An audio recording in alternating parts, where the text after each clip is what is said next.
Hi, my name is Brett Lozowski. I am the investment manager with Life Planning Partners, and my unexpected hobby is sea turtle patrol and rescue.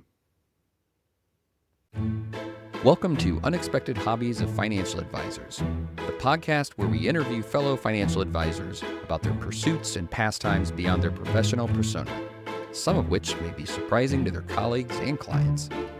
We're interested in what makes them tick and how their unexpected hobbies might or might not relate to their everyday lives. Here's our discussion with this week's guest. Welcome to the Unexpected Hobbies of Financial Advisors podcast. I'm Brian Wright with Fiduciary CFO. And as always, to my right, your left, if you're watching on any of the many visual mediums that you can watch, Joshua Walker, fellow financial advisor. I'm coming out of the left side of your earbuds. Here I am. Yes, right on. I'm pretty excited about this. Yeah, high hopes. Yeah, this hobby was referred from a past interview. Past guest referral, one of our favorites. Yes, and should not surprise us that this is also a marine life sort of a hobby. So we're pretty excited. Brett, thank you for coming on to tell us about your unexpected hobby, turtle patrol and rescue, and sea turtle patrol and rescue. Is that the mouthful? Sea turtle patrol and rescue. Sea turtle patrol and rescue. St. Par. Yeah, thank you for having me on the podcast. It's good to have you. So tell us, I know I've got a whole bunch of questions about the turtles themselves, but tell us, first off, your take on what it is that you do and how you got into it. Yeah, it's a good question. So if you've ever been to the beach, usually in the summertime, and you see 4 wooden stakes in the sand and some tape, that's what Sea Turtle Patrol does. So what we do is we wake up before sunrise and we patrol the beach in the morning for sea turtle tracks. And then what we do is we find the nest and stake them off. So that's in a nutshell what we do. So we operate in the summertime, and we're basically trying to make sure the nests are identified for people that are on the beach, that they know not to go in those areas so that they can have a successful nest and hatch. Okay. And that you said summertime. Is there a seasonal aspect to the breeding window, or is it all year round, or how does it work for them? Yeah. So there's a nesting season. It starts in the beginning of May and it runs all the way to late October. So it's kind of a long season. It is. Yeah. And is that for all turtle kind in general, or is there a specific species that needs extra protection, or is it just anybody that waddles onto the beach and lays an egg, you're going to stake off their ground? Yeah. So in Florida, that's our nesting season, and that's typically what it runs year round for, around the Caribbean area too. But yeah, that's our window in Florida. Okay. What part of Florida are you are located? It's in Jacksonville, Florida. Okay. And so not the warmest part of Florida. So in early May, it's going to be chilly out there. You're going to have to, by Florida standards, bundle up to get your feet wet out there. That's got to be somewhat unpleasant on a dark morning. So the good thing is here it starts getting warm around March, and it really stays warm. It's not too hot yet, but May is still very, very warm here, even by South Florida standards. Okay. I guess you're not in the water. Being in the water would be unpleasant, but okay. Yeah. All right. Yeah. And so is it like, this is a terrible comparison, but we know there's a date on the calendar, deer season is opening. Do you have a similar season that breeding season, it's May the 1st or it's Mother's Day, or is there somebody whose job is to keep their eye open that, okay, the turtles are coming, let's get out there? Yeah, so I'm in part of a organization. It's called Beaches Sea Turtle Patrol, and so we're a group of volunteers of us, probably about 100 of us in Jacksonville, and so we all get together before the season starts. There's a organizer who runs the group of volunteers in the field supervisor role. So what she does is she assigns us what zones we're going to patrol, what days we're going to patrol, and then May 1st comes. That's day one. Whoever's day it is in your zone, you get out and go. And so we do that all the way till the end of October. How big is the zone? How much ground do you have to cover? So it's about 2 miles one way. So it ends up being about 4 miles total because you do your trek and then you walk back. So And how hard is it to spot the prints? How big are these creatures, and how much of a track do they leave behind? Yeah, they're surprised. They're pretty big. 'Cause these are mama turtles that are, they've been around for a long time. They've gotten pretty big and big enough to lay eggs. So they're pretty big and they're hard. They're pretty hard to miss, in my opinion. Yeah, obviously, if you're walking on the beach and you're on your phone or something, you can walk past them. But a comparison is they kind of look like tire tracks from like an ATV, and so there's a pretty distinct pattern in them where you can tell, okay, that's turtle flippers, and you can kind of follow their journey up the beach. When they walk, is it just the flippers, or do their tummies drag as well? Yeah, so they drag. So it's kind of That helps then. like that, and dragging is the best way to describe it. Okay, okay. And do you ever see the turtles themselves, or have they already come, done their business, and gone by the time you're out there? So I actually got the opportunity one time to see the mom leaving the beach, and it was a pretty awesome experience. They usually go in the middle of the night, and like way in the middle of the night. It's about a 2-hour process for them to lay their eggs and then make it back out to the ocean. So I actually just caught the mom leaving at sunrise, and I got an incredible photo of it, and it was an amazing experience. But it's very hard to catch.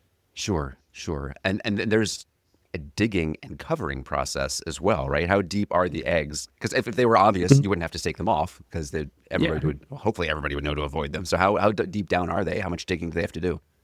Yeah, so it depends on actually, it's funny. It depends on the turtle. Different species go into different depths of how deep they want to dig, but usually the loggerheads we get, they're about 2 feet deep. So it's about the best way to compare it is if you stuck your arm basically into the sand, it's going to cover a lot of your arm.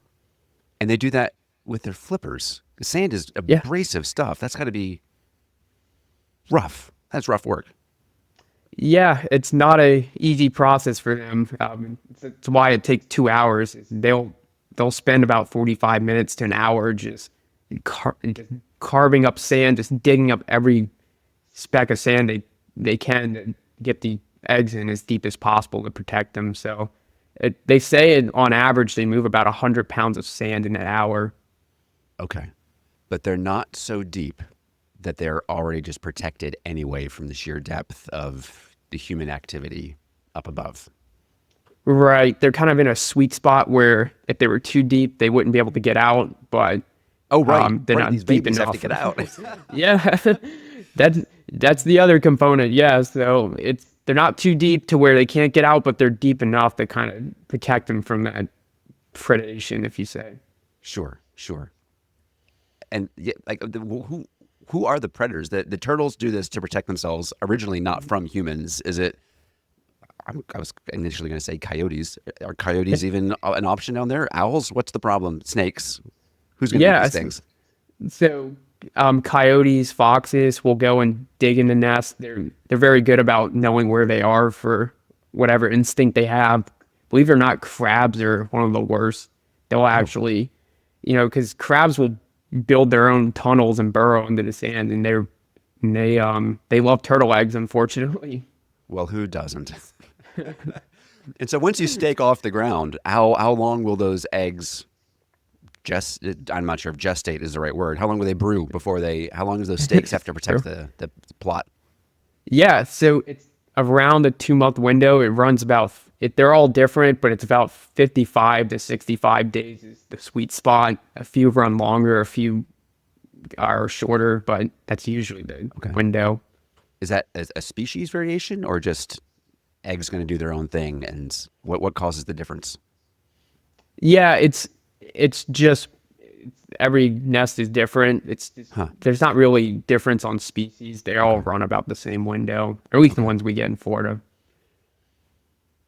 Is this the sort of thing that happens worldwide? Is there a southern hemisphere equivalent where the seasons are flipped, where they have to patrol their beaches November to April or whatever? Yeah, so every area with warm water, basically, it's tropic climate for turtles. So it's, any place in the world could have the same effect. And obviously in the summer, southern hemisphere where winter summers flip, it would be their opposite. The other thing too is they don't go too far south because, past, you say the Carolina area, that water gets pretty cold. You kind of don't get as many nests as you do in the tropical areas. Okay. Are turtles warm-blooded or cold-blooded? I don't know, but I know they prefer that subtropical, tropical climate. So some tell me they like the warm climates. Yeah. I guess if they were going to live in the water, well, I guess I shouldn't speculate. I have no idea. Yes. If you don't know any turtles, we'll have them on and ask. I've asked you about 15 questions about the turtles. What about you? How did you get into this and how long have you done it? Yeah, so I actually have only done it for a year, but it's been a very action-packed year. So how I got started was it was inspired by a really good family trip we had to the Virgin Islands, and we got to snorkel with sea turtles, and they were everywhere, and it was such an incredible experience. And when I was reflecting on the trip, I was just thinking, I was like, wow, these creatures are endangered, and if you think, trajectory, there's generations behind us that have potential and never have this experience. So right after that trip, I started looking at ways I can get involved. And so I found the organization Beach and Sea Turtle Patrol out here in Jacksonville. And I actually applied for 3 years before they let me become a volunteer. Oh. And it's basically it's a very competitive process, and usually they have about 1 or 2 openings, and they have a lot of volunteers that want to join the organization. So it took me 3 years to finally get through, and so this was my first year doing it. Well, I didn't realize we were going to need to congratulate you, but yeah, congratulations on that feather in your cap. What do they look for in a volunteer? What makes a good one? Yeah, the biggest thing is flexibility. So, my day was I was patrolling the beach every Monday morning. So it was a good start to the week. I'm waking up at 5 a.m. before sunrise to get out and walk my 4 miles. And then the other thing they look for is flexibility. So we're a big organization. We have a lot of volunteers, but we're patrolling in a 7-month window-ish. So the things are going to come up where people want to take vacations. They want to it's a lot of older people, and sometimes they have things come up that one person I patrolled with had back problems, and she was out for 8 weeks. So they look for a lot of flexibility and people that can pick up additional shifts, if you will, throughout the year. And 4 miles on sand, that's not nothing. That's a good workout to start the day. You got to bathe after doing that. I do have to shower before going into work. Yes. Okay. Special footwear for that, or are you just wearing sneakers, or you go barefoot, or what? Yeah, I'm the type of guy where I'll usually go barefoot. The good thing is it's more on the Atlantic coast. We get more of that harder sand, so it's easier to walk on. You kind of avoid some shells and stuff, but I don't know. I'm kind of a beach bum myself, so I like going barefoot. Okay. So you're out there barefoot, and you come across the ATV tracks, and you recognize, okay, this is what I'm here for. How many stakes are you carrying? I mean, you have to head out with a wagon of 200 stakes in case you find 50 nests, or what are you dragging along with you? Or vampires. Yeah. Always prepared. Yeah, so luckily I don't have to carry all the equipment. We have 2 buggies that basically divide the beach in half, so they have all the supplies on them. So when we find the nest, we'll radio into them, say, hey, we found the tracks and nest, so they'll come out, and then they have all the supplies, and then we can get to work and stake off the nest. So it's an organized effort. You're the spotter and the caller, and then somebody else comes in with the ground support to make it happen. Yeah, so that's a good way we're basically foot patrol, and then we stand by until we find something, and then when the buggy comes, we all get to work. Are there, in this organization, is anybody doing it for a living professionally, the manager or whoever's driving the buggy, or is it all strictly volunteer driven? It's all volunteers. Wow. Okay. But somebody's making it happen, and somebody's making sure the buggy's got fuel and sourcing steaks. Is this the sort of thing that, I mean, I guess you're a nonprofit and you're collecting donations from Lowe's and Home Depot to get your steaks and the other things that you need? Yeah, so we're a nonprofit, so we rely on basically donations through the community to fund everything we need. Like you said, goes into the buggies, the nest, getting the stakes for the nest, the tape, everything. We try to reuse as much material as we can, but we do rely heavily on donations. Sure. And the organization that you're part of, is it a part of Jacksonville or all of Jacksonville or the entire Eastern Seaboard? What's your organization's domain? Yeah, so it's strictly our county, which is basically Jacksonville as a whole. So Okay. And it's sort of a port and there's sort of a river. There's a lot of coastline that you have there. How much of it is eligible beach land, or is it only the part that's facing the ocean where the turtles are anyway? Because I guess it would be an extra whole lot of work, like a salmon to swim upstream to lay your eggs. Yeah, so luckily the turtles have decided they only do that beach coastline that's right on the ocean, and they don't do the inside the river, so it makes our job a little easier. Okay. But there's still 100 of you and 2-mile zones. So, I mean, I'm not going to straight multiply, but that's many dozens of miles of coastline that's got to get covered for the sake of these creatures. Yeah, and to your point on the volunteers, we don't all have to do it every single day. Luckily, we get assigned one minimum day that we have to do, and then on top of 7 that, days a week. Yeah. we're basically we're basically just a group of volunteers on standby if someone's out and someone could fill in.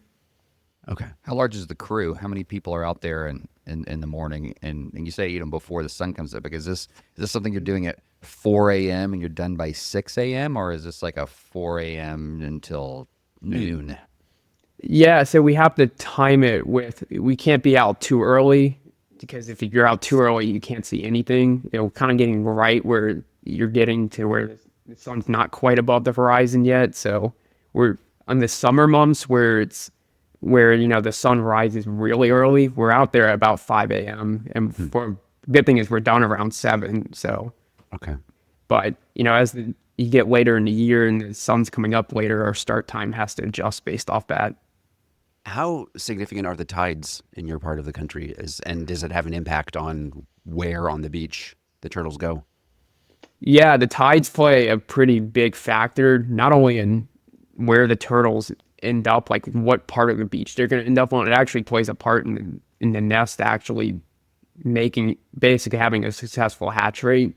So a lot of times the turtle comes up at high tide.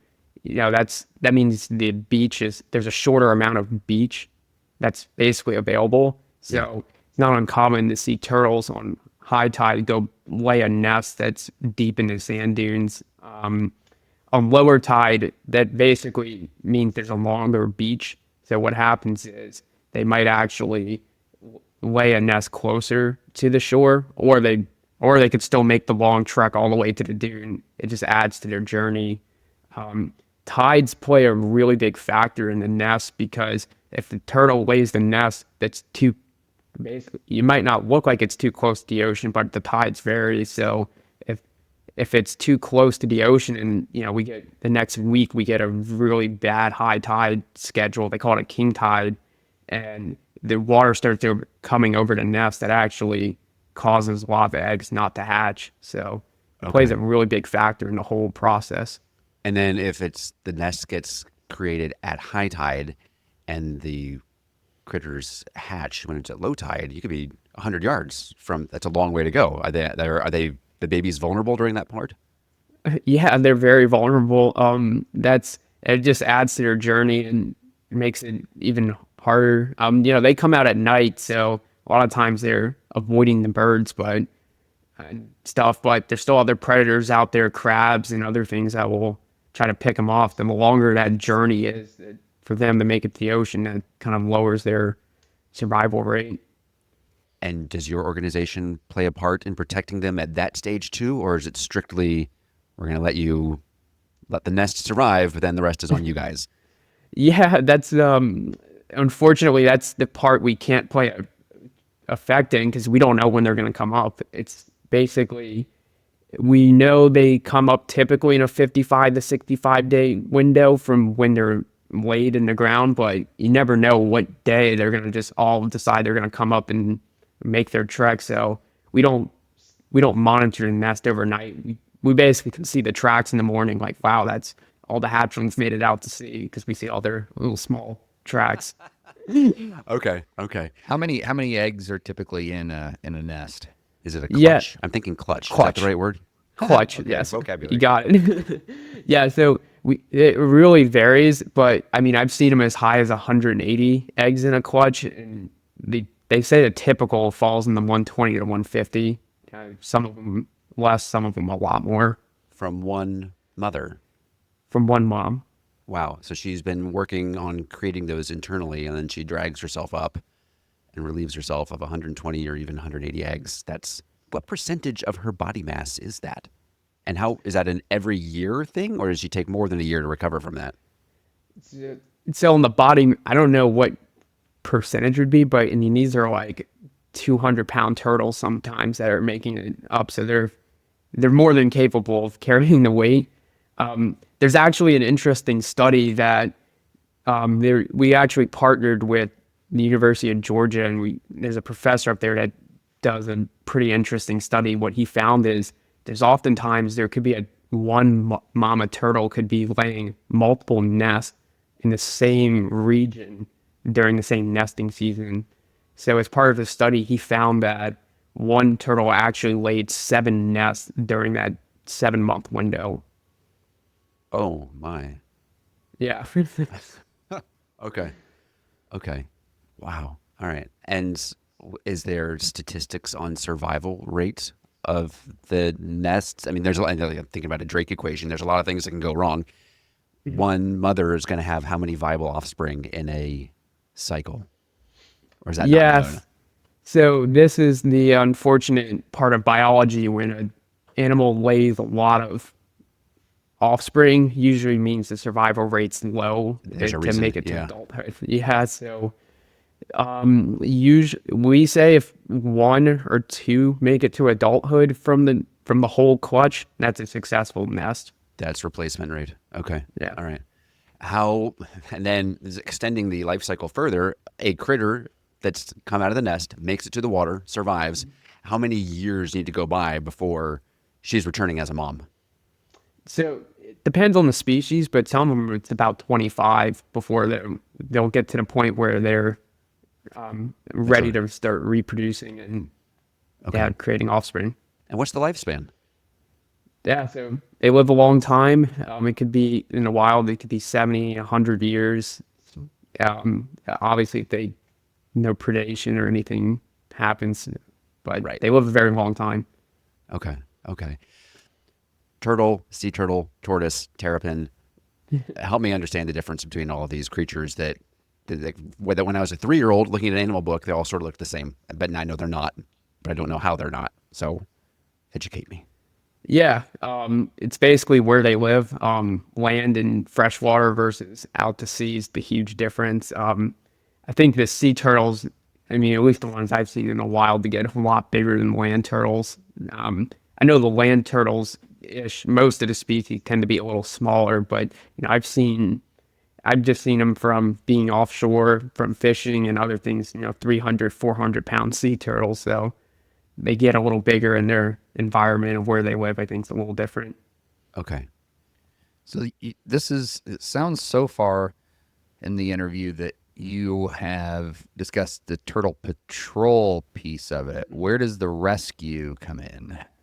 Yeah, that's a good question. So what tends to happen is, so there's an organization called the Florida Wildlife Commission, and so they receive distress calls from when, say, a turtle gets hit by a boat and someone's found it, or a turtle's washed up on the beach. Well, that's a kind of like a government agency, and they actually rely on us volunteers. We have permits through them to handle sea turtles. They rely on us to actually respond to the distress calls. So as part of rescue, someone might have found a baby hatchling when it might have thought it made it out to sea, but then high tides might have came in and pushed it back in. So it's basically washed up and stranded on the beach, that's our group. Is we respond to those distress calls, and we'll go out and basically assess the situation and see if we need to take the turtle to like an animal hospital or anything like that. And is there a designated animal hospital that you go to that you're contracted with that'll take a turtle on their doorstep all of a sudden? Yeah, so I've actually had to go to both of them in the past. Like, there's one in Jekyll Island, Georgia, which is about an hour and a half, 2 hours north of here, and then there's a second one that's about an hour and a half-ish south of us. But it's actually a University of Florida marine biology lab. Either one of them will end up taking either hatchlings or juvenile turtles too. What's the biggest specimen that you could move successfully? Because I don't think you're going to pick up a 400-pounder and move it with much hope of success. So that's actually happened in the past where, not from me personally, I wasn't part of this, but years ago, one of our field supervisors had to bring a big leatherback turtle, and it was hundreds of pounds. So he had a pickup truck, and he had to drive it up to Georgia and drop it off at the marine hospital. So personally, I've actually not too long ago, I brought a 50-pound turtle from Jacksonville up to Georgia to the hospital. So Okay. had to load it back up in the car and go. And what's the right way to move a turtle? You just grab it by the shell and hoist, or do they not appreciate that? Well, that's the only way to pick them up. So we just wrap them in a towel and try to, kind of cradle them and get them into the car. But if it's big, well, most of the time we get the hatchlings, so they're about 4 centimeters, so you can just pick them up. Oh, okay. And do they have any natural defenses? Because here in Indiana, we're told leave the turtles alone because they'll take your finger Right. off. And is it the same sort of thing that, I guess, the bigger they are, the bigger the limb they can remove from you if they had a mind to? They could, the big ones especially, they could if they felt threatened, but usually when we've had them, they're pretty peaceful, and it's almost a weird feeling. They understand when they're washed up or if they're in distress that we're helping. I don't know how to describe the feeling, but they could, but they usually are very peaceful. These humans are wrapping me in a towel and throwing me in a truck. Everything's fine. Everything's fine. Okay. I think we're gonna rename this episode "Road Tripping with Turtles." Road tripping with turtles. Just imagine going down, the interstate and looking over, and a big leatherback that's hanging out in the back of a pickup truck. All right. So you do this with, it sounds like you're out there sort of by yourself. Is it you and nature? You have headphones, podcasts, music. How do you like to experience the hours as they go by? Yeah, so most of the time I've done, usually you have a partner, but, just certain circumstances came up where I switched volunteer zones, and I actually did most of the season by myself. So, it's out in the morning, I just put on some country music and just whatever's on and just walk down the beach and do my morning patrol. Okay. And you've got a radio then, so you occasionally communicate with the buggy people that, hey, I found one. And okay. Right. So on a given walk, is it possible that you'll do your 4 miles and strike empty, or what's normal? Yeah, so it's funny. In the beginning, probably the first 7 or 8 walks I did, found nothing. So that's pretty common. But then there's a kind of a window in July, or kind of like late June to July into the beginning of August, where it gets hotter. It's kind of like the peak of the season, so you start seeing a lot more. And then late in the season, it kind of dies off again. So it's kind of like a Bell curve. Yeah. Bell curve. Yeah, that's the word I was looking for. Yeah, so it's there's a lot of times when you see nothing, and even when it's in peak, and sometimes when you're expecting to see nothing, you see something. So Okay. you never know. Okay. So we're recording this the week before Christmas, and so my arithmetic is right. Then if you patrol into October, you might see the occasional nest in October, and then 55 to 60 days, are there still turtlings, baby turtles, hatchlings, even this week trying to get to the water, or is it way too late now? So at this point, just because I know all the nests are hatched, so there's no more nests in our North Florida region. Okay. And even the zone south of us. But we actually there actually was a hatching about 3 weeks ago from a county south of us. Okay. So Is this the sort of thing like you can go on YouTube and see an eagle's nest with eggs, and you're watching the eggs do nothing for weeks, and all of a sudden you have baby eagles? Is it the same thing with the turtles, or is it too much in the dark to film them and stream the turtles are hatching? yeah, so some organizations actually do it for kind of like a research purposes. They have a special permit, and so they use like special infrared lighting not to not mess up the incubation and nesting process. So Right. Yeah. you Yeah. but there are actually some organizations, and I think they actually post them on YouTube. You can check it out. Okay. Okay. That's cool. So if you do this sometimes alone, sometimes with a buddy, do you get to form a sort of community association? Are there events where you actually get to interact with the people that are doing this, or will you never? Are there half the people that you'll never get to meet?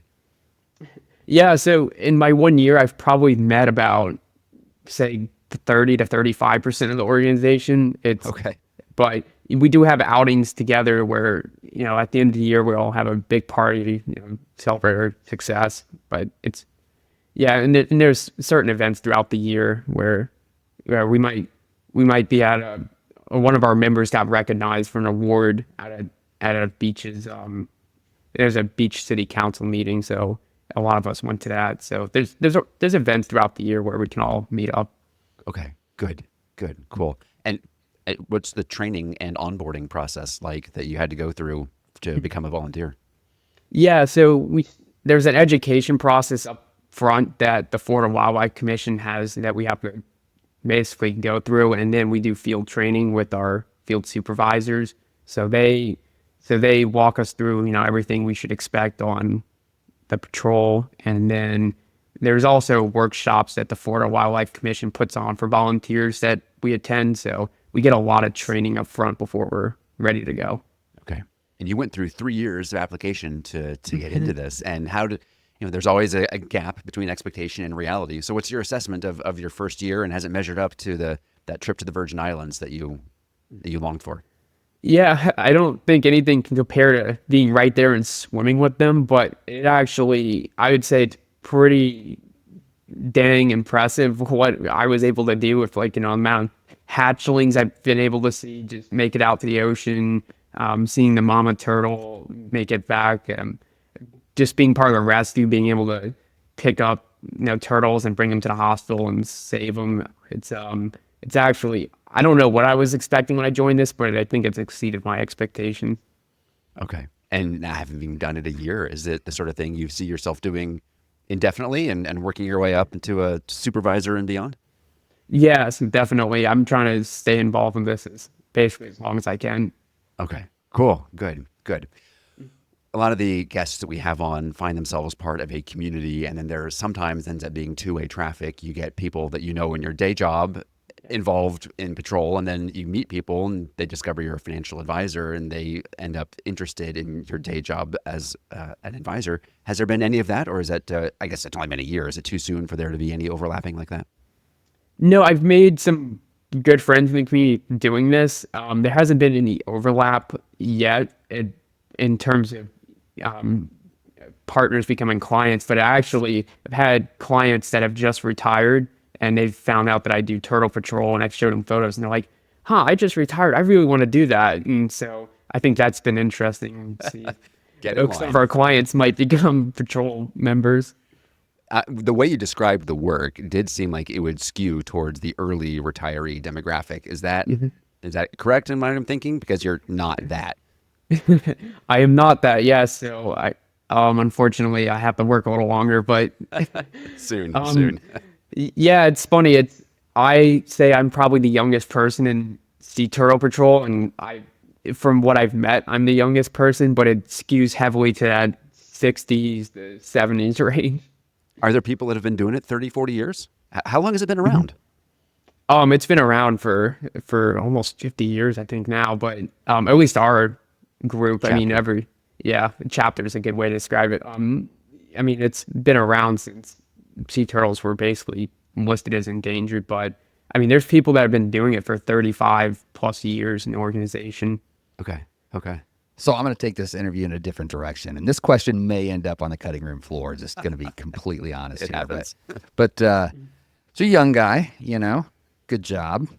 So are you a single guy? You got a significant other? Like, I enjoy No. long walks on the beach. what's the story here? No, follow me here. So that's the question. So you single guy? What's the story here in the relationship status? Yeah, I am single as of recently. Okay, this seems like a fantastic like the dating app. Like you just lead with that. Just I'm on the turtle patrol. I think that's a mic drop.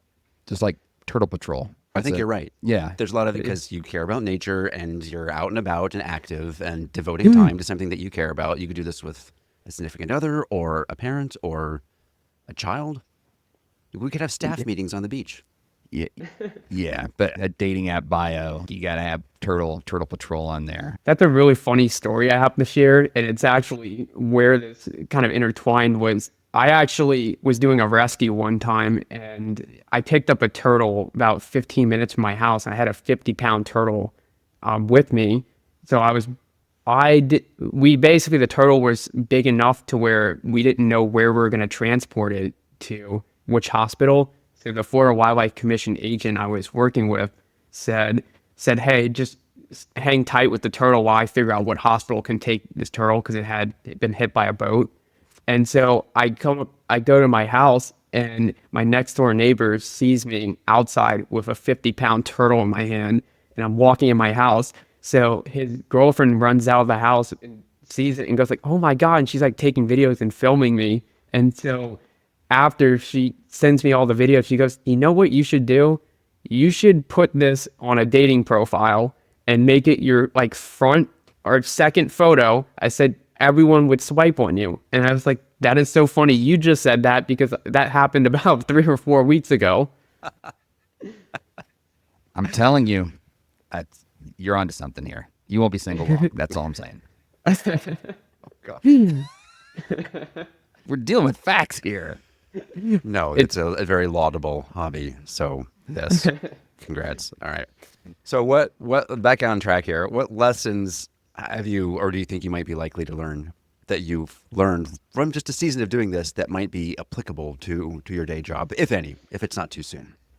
Yeah, I think what I've taken away from this, maybe not as much from my day-to-day day job, but just more of just career and life advice is, I just think about, turtles, they go through this incredible journey of, they come out to the beach, they lay their eggs, and the eggs, hatchlings hatch, and then they have their journey out to sea. And, I think a lot of us, we get caught up in the day-to-day of, where do we want to be? And we kind of focus on that end goal, but we kind of don't take a moment to sit back and enjoy the journey along the way. So that's kind of my lesson I've taken away is just, when I'm working on something, just kind of like a turtle, just, they move slow, just sit back and enjoy the journey and take a moment to, be grateful for where you are. And watch out for crabs. Yes. All right. Okay. Any special memories from the first year? I guess dragging around a 50-pound turtle into your own kitchen could qualify. Any other special memories that you think that I'm going to remember this and tell my kids about someday?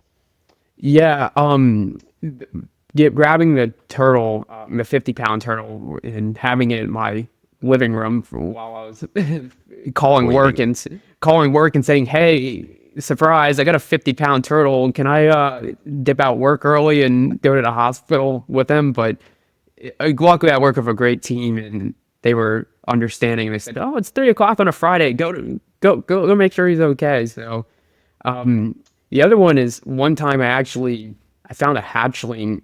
This is a cool story. I found a hatchling after all of his brothers and sisters made it out to the sea. He was stuck on his back outside the nest, just laying down, flipping up sand.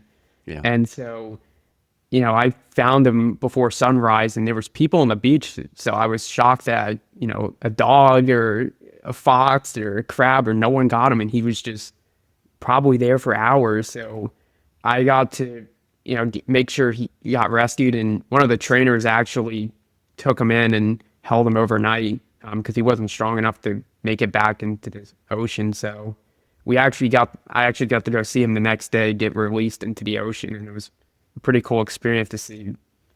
That I was there to be able to rescue him, and then he made it out to sea. When you say trainers, is that somebody that was responsible for training you, or somebody Oh that yeah, does like turtle training? oh our field supervisors. Yeah. Okay. Okay. Because my wife is currently watching for the first time Breaking Bad. No spoilers, but she did mention that apparently there's turtles in the show and they can be trained to come on call. Wow. Yeah, I did not know that. And but we try to come into these interviews without too much prior knowledge. So I said, stop talking to me about these turtles. I need to be as ignorant as possible, please. Thank you very much. That's funny. If somebody lived on the coastland and wanted to get involved or learn more about it, how would they go about finding information? Is it they got to know somebody, or they go online? Where's the best source of information on doing this and how they can contribute to the cause? Yeah, so pretty much every county down the coastline is going to have a patrol organization. And if you're lucky enough, you might have a marine aquarium nearby. So the internet's going to be just Googling away is going to be a really good source of finding where your local patrol chapter is, or if there is one, and then if there's an aquarium. There's also, too, is a neat fact a lot of people don't realize as they're walking on the beach. We actually have our sign at every beach access point in Jacksonville. So a lot of people, you're excited, you get to the beach and you're like, yeah, let's go. You don't take a moment to read the sign, but actually our organization's listed there. So that's another way you can find who's in the area.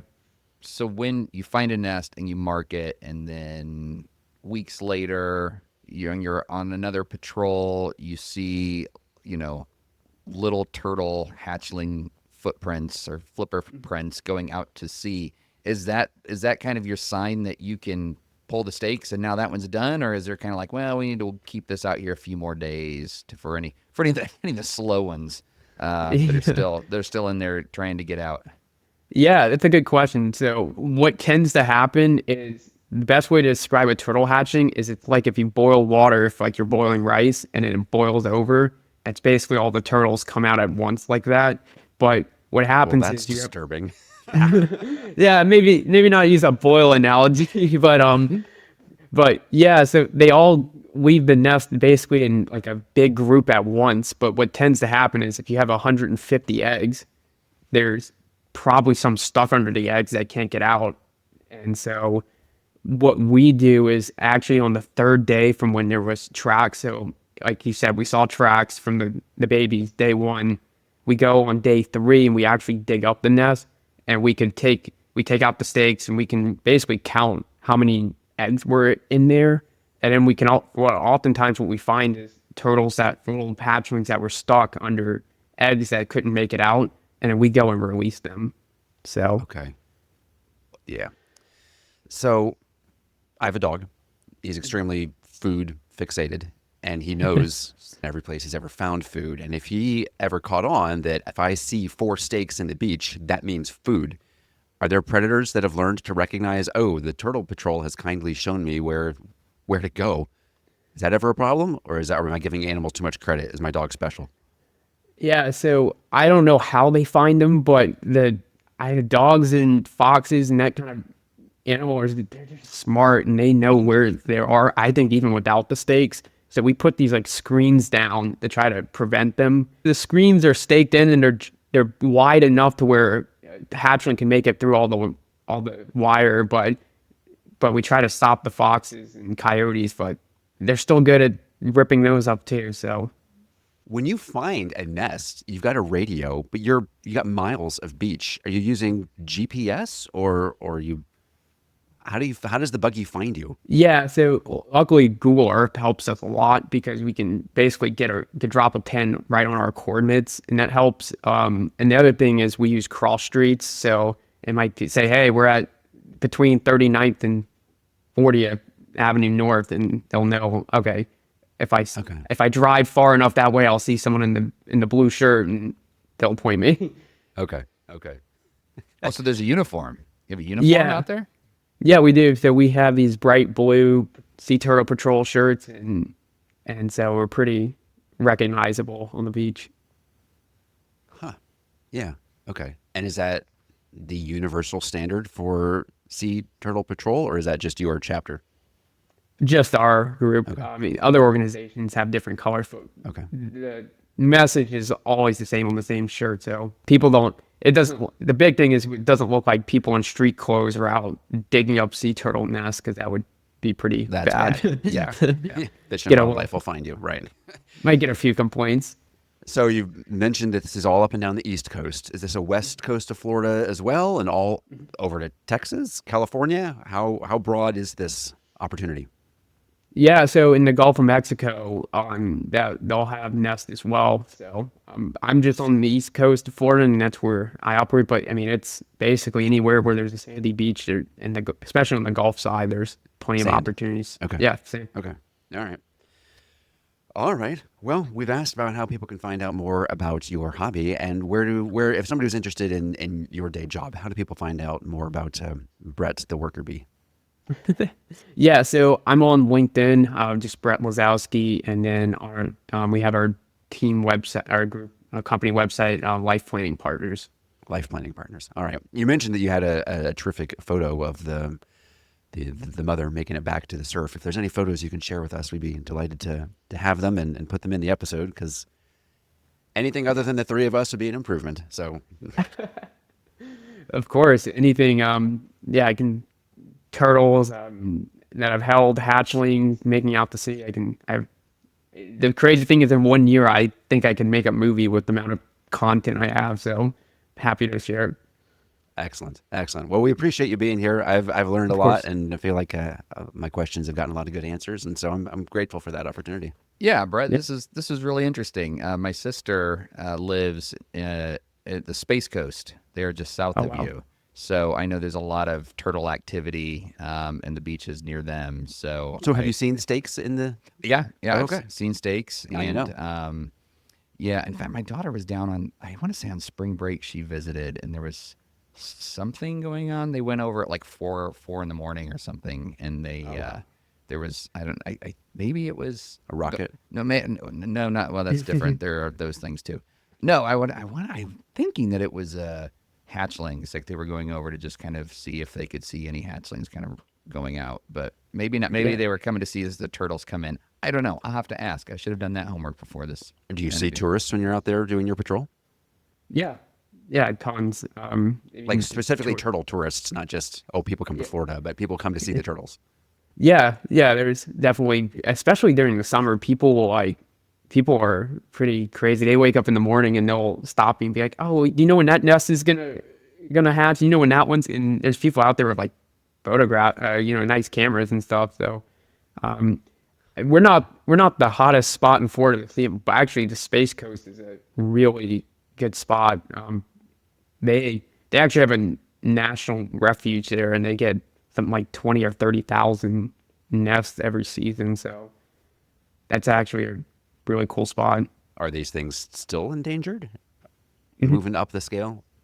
Yeah, so they're still endangered, unfortunately, across the board. But All right. there's been, at least from what we take the data and look at how many nests are laid in our section and across the state, there's been continued seismic improvement. So I think organizations like us are definitely helping play a part. All right. Well, keep up the good work. Yeah, thanks for Thank the work you. you do, and thanks for coming on the podcast. It was really interesting, and look forward to following you on social media and maybe seeing some more turtle pictures. Yeah, of course. Thanks for having me. This was a lot of fun.